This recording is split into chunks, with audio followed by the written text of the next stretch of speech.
Why did my mouse jump to there? It is.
And welcome to another exciting episode of Writing Through the Unknown. I'm your host, Michael, and joining me tonight is a guest who I have the privilege to introduce.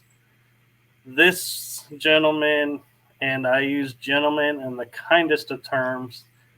I met him at GSIC, the first one in Florida, and met him in the hallway, and we had a little chat, and I mentioned that my parents were huge fans, so he actually said, let's take a selfie and send him a picture. So that was very cool of him and left a mark on me. So when I started this series, I reached out to him, and he agreed to be, and I'm going to do as he did, first episode. And so that was such a blessing and launched this great series that everyone is on. So with that, I am honored, privileged, and blessed to introduce once again to Writing Through the Unknown, the one, the only, the tall Brad Olsen. All right. Well, thanks, Michael. Good to be on again. Yeah, I mean, now you're in season 2 here. So I was the very first episode. I guess I'm the alpha to the omega now, but you'll have other guests. And you're on the eTalk network. That's a good friend of ours, Jeff Rennell, and a lot of great content on that network. So you guys are doing some good work out there. Yes, thank you. And there's even, we were talking backstage, another synchronicity is today is July 24th. And you happen to be my 24th episode of season 2. There we go. And, right. Yeah. So, yeah. Cool. I saw in your introduction, you have Anunnaki and the Giants, and we were talking backstage. You haven't had a guest on who's done that presentation for you yet. So we'll go into the Giants. And also esoteric history. Of course, I'm the author of the 3 books in the esoteric series. And in modern esoteric, I have a chapter called Blood of the Gods. And in my most recent Beyond Esoteric, there is Suppressed Human Origins chapter. So these really are esoteric subjects. They are only known by a select few. There are bones that have been found all around the world, and as we also were talking about pre-show, that there's a concerted effort to cover this up for the Smithsonian to confiscate the bones and get rid of them or stash them somewhere. And this is part of our history, why it's not being told and why this whole subject keeps getting suppressed is a big mystery. But some people know about it, and certainly archaeologists who come across these giant bones know about it. But it's hard to get funding. That might be a problem. It does upset the apple cart when you're talking about evolution and where we came from, the whole Darwinian model of humans from apes, to throw in a very large hominid concurrent with humans. Well, that rewrites history, doesn't it? So I think there are some concerted efforts to keep this out of the mainstream narrative. I agree, and I can't help wondering, as I had a guest on, Julia Kamar, about Oh, yeah. Tartaria and how tall they were.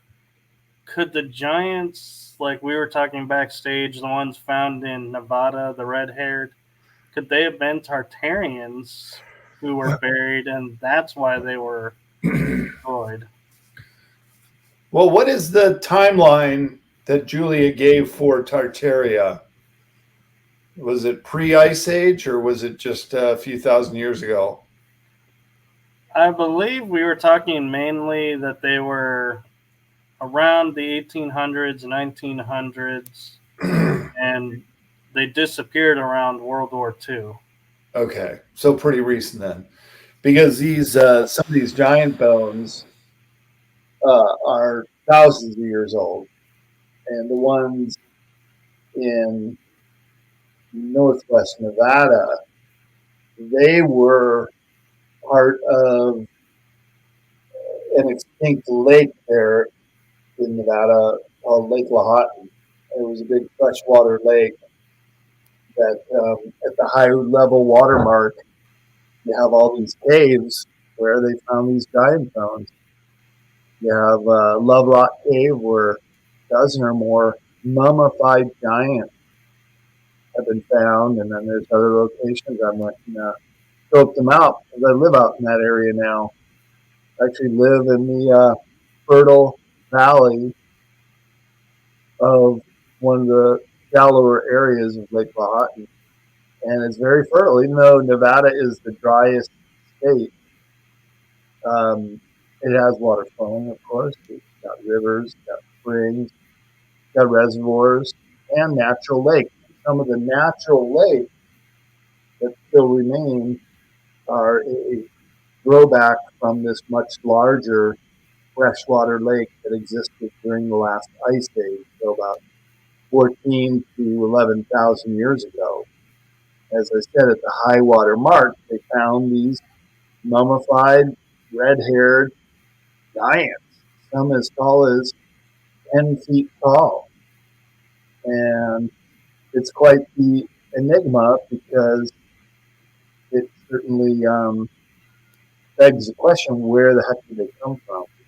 And scientists are still baffled about these skeletons. They're now officially called the Giants of Lovelock, or the Lovelock culture, because they also created quite a bit of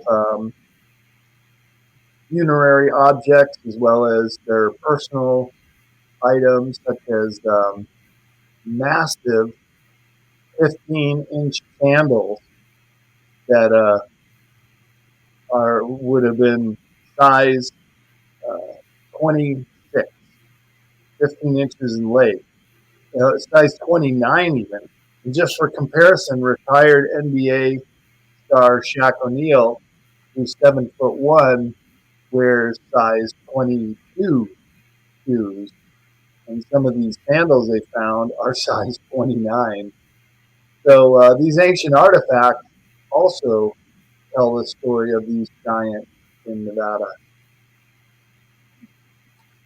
So I'm wondering, Nevada has Area 51, and is near a lot of the mysteries of the Uinta Basin in Utah. So do you think there's something in that area that drew them there, or could all those mysteries be coming because they were there? Well, when you have a big freshwater lake with reeds that they wove their sandals and made boats from, you also have a lot of wildlife that would have attracted people. And I would imagine that during the Ice Age, the weather was much different than it is now. It probably rained a lot more often, had more trees in the area, and was quite a different place from what it is today.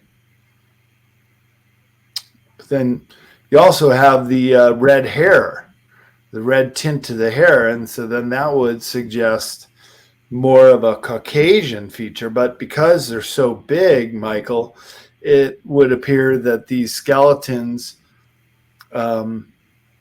were an entirely different race altogether. So human-like, but not quite human. And to the Paiute Indians who still live in the state of Nevada, they called these red-haired barbarians Sitika. And that is because they were cannibals. They were these ancient enemies. And when you think about cannibalism, that's when you eat your own species. And it's really dangerous to do that. You'll get weird diseases, just like when they were feeding the cows cow meal and then mad cow disease came about. Same thing would happen with cannibals. If you eat your own species, you get these weird diseases. But in the case of these giants, if they are different, then you can get away with that. It's sort of like the way that sometimes chimpanzees will attack bonobos, which are very similar monkey species, but then the more aggressive chimpanzees will eat the bonobos and not get these weird diseases. Right. And I can't help wondering how names come about. That CCC is our program for looking into the sky. And I'm not even going to try and pronounce the name that you mentioned because I'll probably butcher it. But to me, as you were saying it, it sounded like CCC. Sitika. So I'm wondering if that's where they got it from. No. CCC is Search for Extraterrestrial Intelligence, Center for the Search for Extraterrestrial Intelligence. This is just an acronym. Sitika meant the barbarian giants. It was just a Native American term. Yeah, I was just thinking if they were thinking they came from space, that there was correlation and maybe made the acronym to fit that. No, I don't think so. No. Center for Extraterrestrial Intelligence, search for an extraterrestrial. And they do. They see them all the time up there at Mount Adams. I'm sure you've done a couple shows with UFOs and sightings. Yes. It's all over the place. Right. And not to sidetrack from the giants, but I remembered watching a video with you and Jeff, and was it in Nevada where the gravity was running uphill instead of downhill? That's actually out near Jeff Rennell in Salt Lake City. Oh, okay. Yeah, there's a gravity anomaly in the Utah Valley there. And we tested it several times, and yeah, balls roll up the hill. Cans roll up the hill, cars roll up the hill. And you know it's going uphill because it's under a bridge. It's under a train trestle. And when you're down underneath it, that's when the gravity starts pulling you up the hill. And so when you're in a car, for example, you're seated and you don't see the lights in the distance, but as you get higher on the hill, you do. So you know for sure it's taking you up the hill as you get a wider range. Yeah. It was fun watching you guys having the fun playing with the gravity. But so switching back to the giants for a quick second. Well, I say quick second, it'll probably be majority of the show, depending on where we go with it, is Alaska has a triangle which has a pyramid, which I feel like has a Stargate. Could there be a Stargate also near Nevada, in which case that could be where they came from? Well, I never really questioned that. It could be, but yeah, isn't it interesting? You have the Area 51, the Tonopah testing, and a lot of black projects that have top secret clearance, all based in Nevada. It's one of the most secretive states as well, and some of the largest military bases, and they're all over. It's not just the Nellis base with Area 51 and Indian Springs. Up near me in northwestern Nevada, you've got Fallon Naval Air Training. You've got Hawthorne, which is the largest Army depot. So it's just miles and miles of these bunkers, huge underground bases in Nevada too. And I would suspect they all interconnect. So it's pretty top secret facilities that are also there too. I don't know about the portal though. That's a new one. That'd be worth looking into. Right, and there's also the underground tunnels that they have as well. And as you mentioned, the underground bases, I wonder if, I know some people talk about the hollow earth or inner earth. Could the giants have been from there and just happened to be on the surface when they passed and that's why they were buried? Or do you think they actually were living on the surface? No, I think they lived on the surface. But you bring up a good point, and that is perhaps there was a connection to inner earth. Have you heard of the Kandahar giant?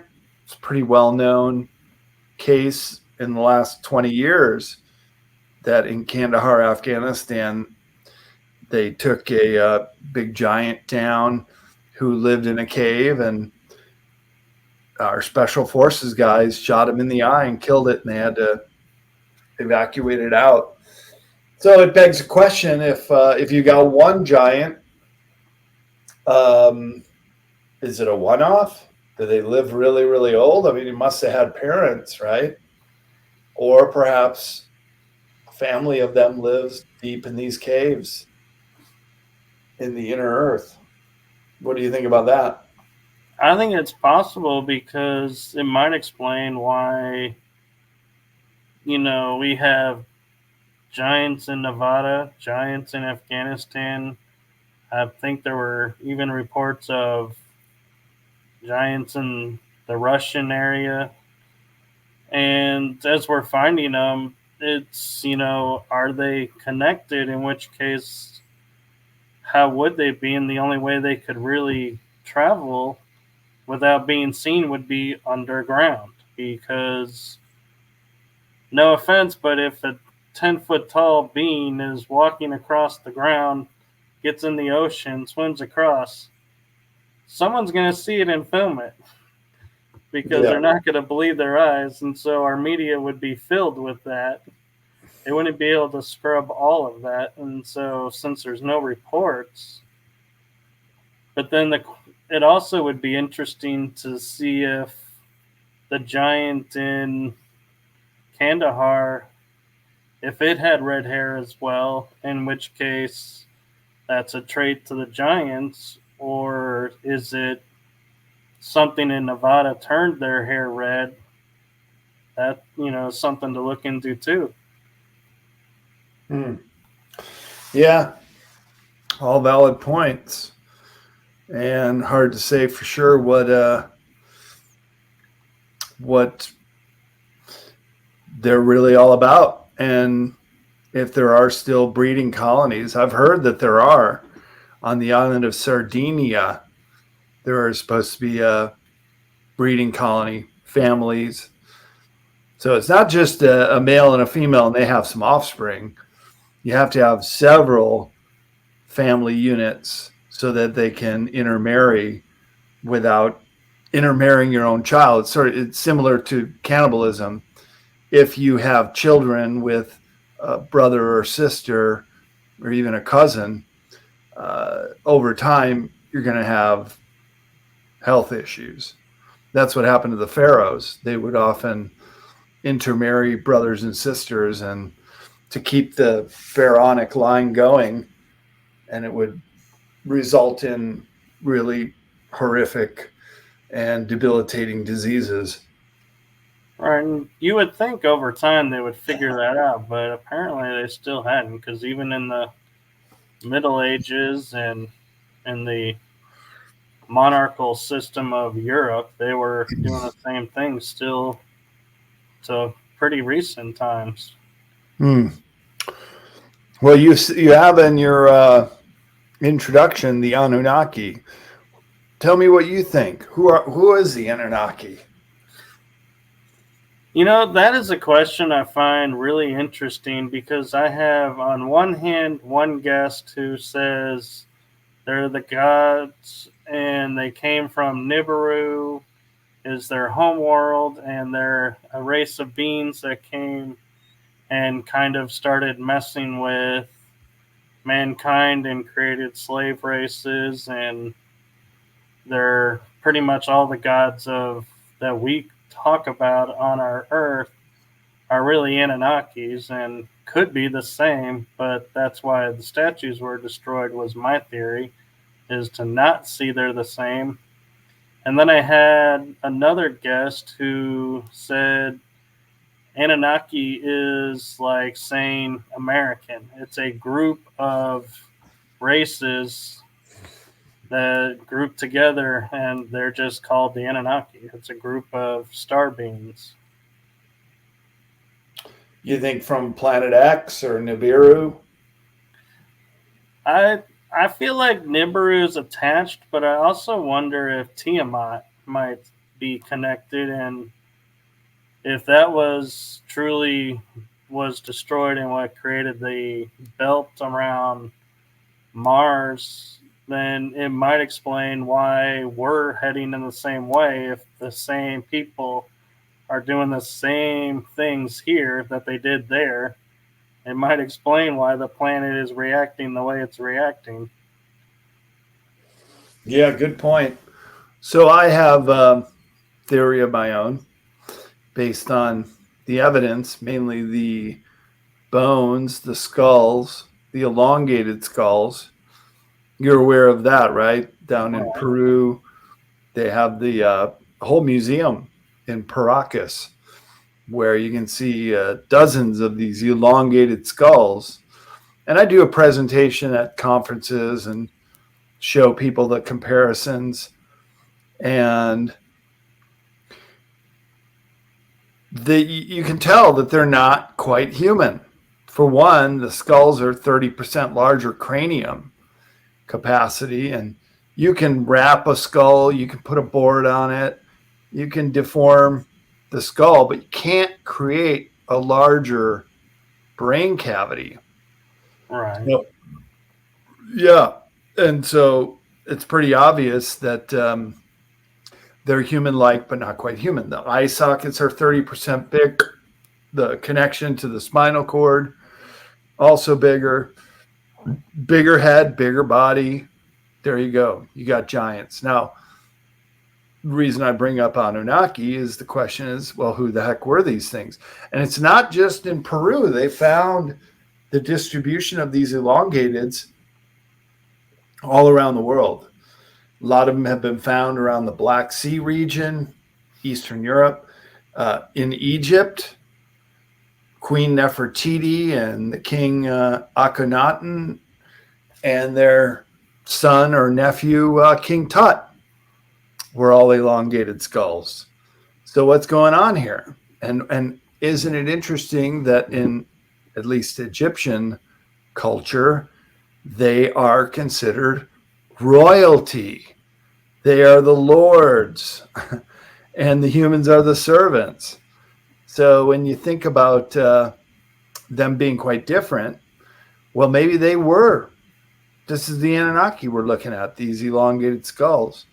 Or just in the same way that you can have a donkey and a horse mate, similar species, but different, and the end result is a mule. Mules are sterile. Mules cannot reproduce. So maybe the same thing happened with earth women. Remember, because the Bible says from the heavens they came, they found the earth women fair, they mated with them, and then they're the men of renown. So either these elongateds could be Anunnaki, or perhaps the Nephilim are their ancestors or their offspring that are half human, half unknown father ET. And indeed, that's exactly what some of the researchers like Brian Forrester, I think Michael Tellinger did a sample of a South African giant. He certainly had a finger bone. Lloyd Pye had the Star Child skull, and Klaus Dana, who found a giant in Ecuador, and they recreated it in Switzerland at Eric von Daniken's museum.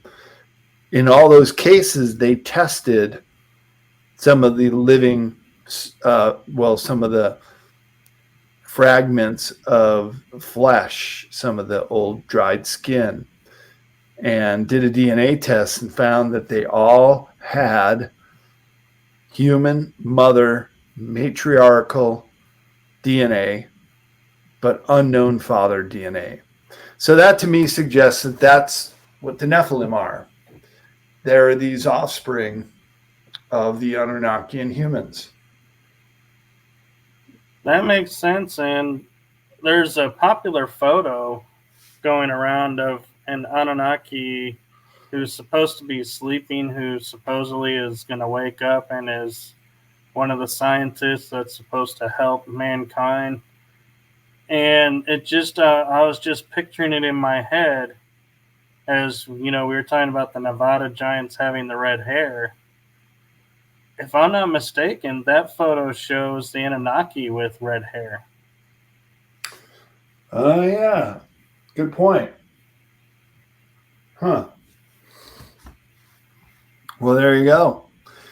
So I was down in South America 5 years ago, and I went to Tiwanaku and Pumapunku. It's in Bolivia, but a couple miles off from Lake Titicaca. It had once been a port town in Lake Titicaca because there are piers and what looked like water marks on some of the stones. But it's now 3 miles away, so giving more testament to how old it is.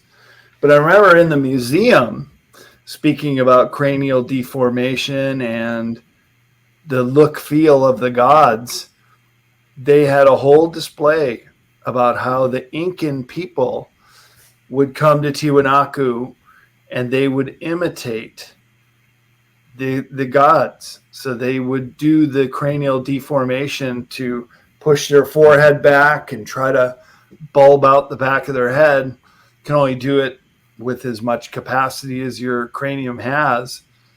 But they made a very good case that all the Incan royalty was really trying to depict themselves as these elongated gods that they probably still worshipped and mated with. And that's who the pre-Incan were, who built Tiwanaku and Pumapunku. So just more food for thought there, Michael. Yes, and I actually just started thinking about something about, we talked about Akhenaten, Nefertiti, and King Tut, and one of the most famous things that they're known for is the one sun faith and worshiping the sun. And we think of the sun as the celestial object in the sky, bringing stuff in, the life, like vitamin D that the body needs and stuff. And I started to think about it for a second and going, wait a minute, though. If you look at what the sun is, it's a star. Could they have been saying we're from the stars and saying we traveled here through the sun from wherever they came from? Because there are photos where it looks like craft are using the sun to travel. Right. The sun always plays into the whole notion of our solar system. Did you ever read Zecharia Sitchin's book, The 12th Planet? I read some of it, but I put it down and meant to get back to it and got sidetracked, to be honest. Yeah. Well, it's about Nibiru having this long, oblong orbit. But if you do the math, where are the 12 planets? There's really only 9 planets if you include Pluto. But in the book, he made the point of saying the ancients looked at the moon as a star, as a planet, and also the sun as a planet. And so that's 11. Then Nibiru, planet X, would be 12. And that was the cosmology of our solar system. And supposedly these Anunnaki live on that planet, and it comes around every, 30,000 years or so. And every time it does, it triggers a pole shift and volcanoes and tsunamis because the gravity force is so great on all the planets. But essentially, Earth is an ocean planet. So we would be very vulnerable. And of course, Earth has a lot of volcanoes and fault lines. And we know that the continents rise and fall and move around. So perhaps that's also why Planet X is called Nemesis, because every time it comes through our inner solar system, it wreaks total havoc on our planet and probably the others. And I just thought about something interesting is if you look at it the way you were describing, I've read many legends in the ancient times, and even I believe the Hebrews talk about the 13th tribe that's missing, the lost tribe. And if we look at tribe as world, Tiamat would have been the 13th planet. And if it was destroyed and became the belt, then it would be a lost planet or a lost tribe. Yeah, good point. And if it was that, then they would have origin stories about where they came from too, right? Right. And it would explain too why we can't, or we're told we can't find any traces of it because it's asteroids floating around. You're not going to find buildings probably still standing. Or maybe we could. We just maybe aren't looking, or the right people aren't looking, and they are well aware of, like the moon bases, that there are bases or buildings and structures still in the belts. Or on the other planets. For example, the Cydonia region of Mars, which incidentally is on the 33rd degree parallel north, which is exactly where the Great Pyramids of Egypt are. Is that a coincidence? I don't really believe in coincidence too much anymore, Michael. What do you think? I don't either, especially when it comes to like stellar, because there's no way we think of ourselves recently as being exploring in the sky and the stars, but we have the Nazca lines, which are only visible by sky, created in a time when we didn't have flight. So how they did that is a mystery. by what they tell us.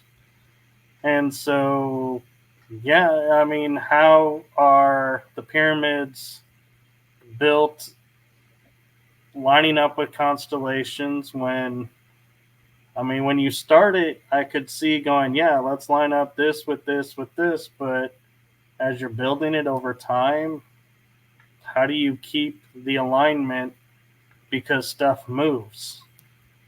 And I was shocked going when I went to Egypt because I bought into the story of there's 3 pyramids on Giza's plateau because that's what all the books showed. That's what all the movies showed, TV shows showed. And as I'm standing there, I'm going 3, 4, 5, 6, 7, 8, 9. And I took my camera and I was like, well, if I take a picture this way, I get all 9. If I take a picture this way, that's what the books are.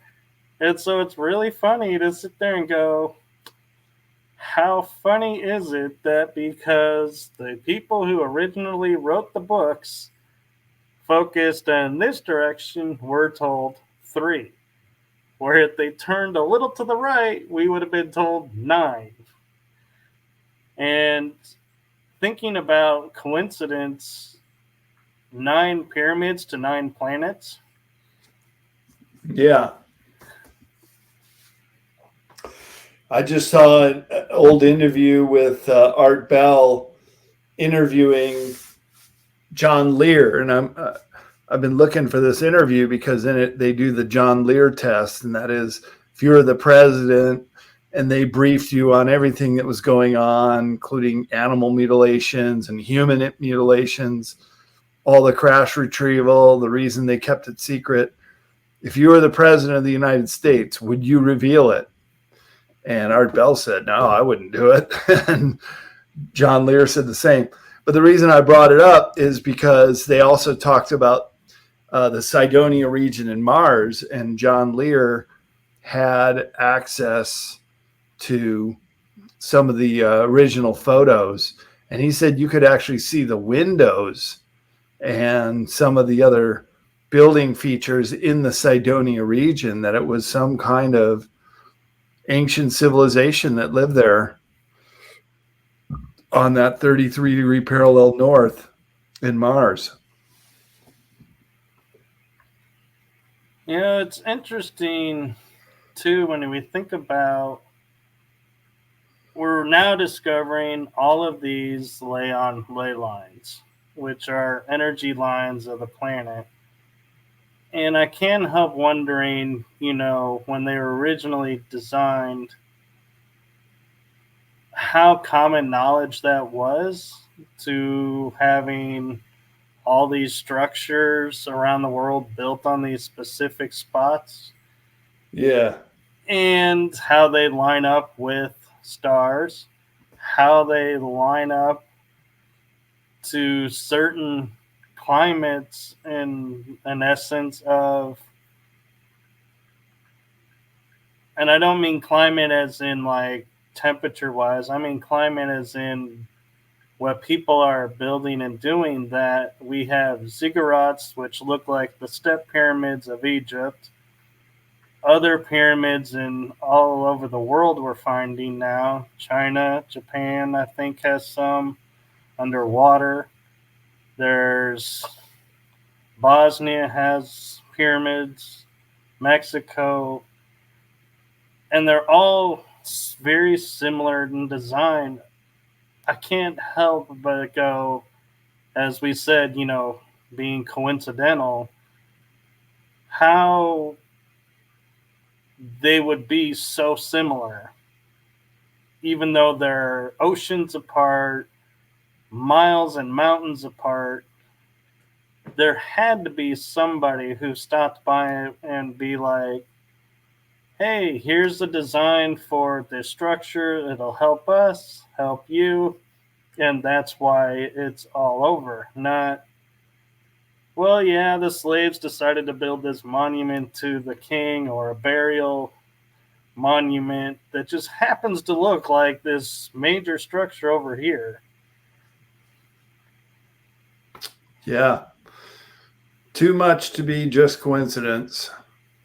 And of course, the pyramids in Egypt, especially the Great Pyramid, still don't know how that was constructed, what all those internal chambers were used for, and what they're still even finding, scanning the Great Pyramid, that there's other chambers that have yet to be discovered. So we're still playing catch up as to what all these pyramids were built for. We are, and even the pyramids themselves historically are now being rewritten because we're taught a pyramid is a 4 triangle sided object that comes to a point. Now they found out when they looked at photos that a pyramid is not 4-sided, it's 8-sided, that each side has a line down the center. And to be able to build that makes the pyramids even more majestic and more. They had to have help, because how do you build 2 sides that line up that for ages people would never even know was there, until someone finally looked at the sunlight and was like, wait a minute, that shadow shouldn't exist. There's a line there. These are not perfectly flat. Yeah. Yeah, I know what you're talking about. And the right kind of lighting shadow, you see a line coming down the middle of the Great Pyramid and sections it off into 2 parts per side. But I wonder what they would have looked like when they had the casing stones on there, because maybe it wouldn't have been so pronounced, or maybe it was. It's too bad that they've been ripped apart the way they have. But apparently the top of the Great Pyramid was gold capstone, and that would have made it a conductor. So there's even high-tech applications that the Great Pyramid could have been used for. One, I think, is absolutely proven, is that it's a ram pump, and that is using water and pressure trapped in the chamber. When it releases, it brings up the water table. So you can use it as a pump to irrigate fields, and maybe even to create the pyramids themselves by bringing in water that they could use as a canal, and just snake the canal around the pyramid and float the blocks up to place. And what else? So Giza is also being proposed as being a power plant. Joseph Farrell and Christopher Dunn called the Giza power plant and wrote whole books on it, and Right. the evidence they found as to what they were doing. So people have studied the power of pyramids, and even just small ones that you have in your room, you can detect the right kind of equipment that it just focuses energy and sends it up through the top. So clearly there are other usages for these structures. They weren't just burial chambers for pharaohs. Right, and it's interesting you use the phrase snaking down the pyramid, creating the line to look right, that when you travel across the ocean to Mexico, to Chichen Itza, they have a pyramid where the sun looks like a dragon going down the side, or a snake, you could say snake or dragon, going down. And what's even more incredible is they found if you stand in certain spots, you can clap an echo, even though there's no anything around. And it's like, yeah, they make a point of stopping and showing everybody how the sound changes where you stand around this pyramid, where they watch the sun going down this specific side, like we were saying with the pyramid in Egypt. And that can't be coincidence either. Yeah, I know the one in Chichen Itza. It's interesting that shadow appears on the equinox dates, not the solstice. So the halfway point between summer and winter solstice. And you can only see it for a couple days right around the solstice date, and it illuminates the shadow of, I think it looks like a dragon too. But all these things that they built into the pyramids, it's just really astonishing how much thought and technology and effort went into building these things. We're still not even sure what they were used for. Right. And I'm curious because, like, the King's Pyramid, as we call it, had the gold capstone. I keep wondering sometimes if there wasn't like a copper capstone, because copper has a specific frequency and emits and helps things to grow that, would they not have maybe made copper capstones? And that's why the Nile area is shown as fertile, and now that the capstones are gone, it's desert. And you've heard of Robert Schoch.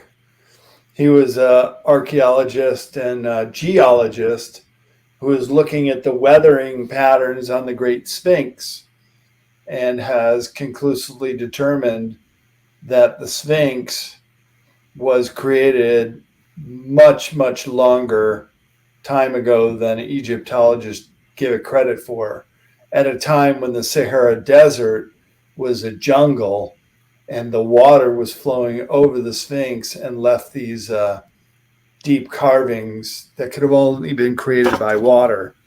As he said, the Sahara is a vast desert now. There's nothing, no water there that could do it in the last few centuries. So it must be very old.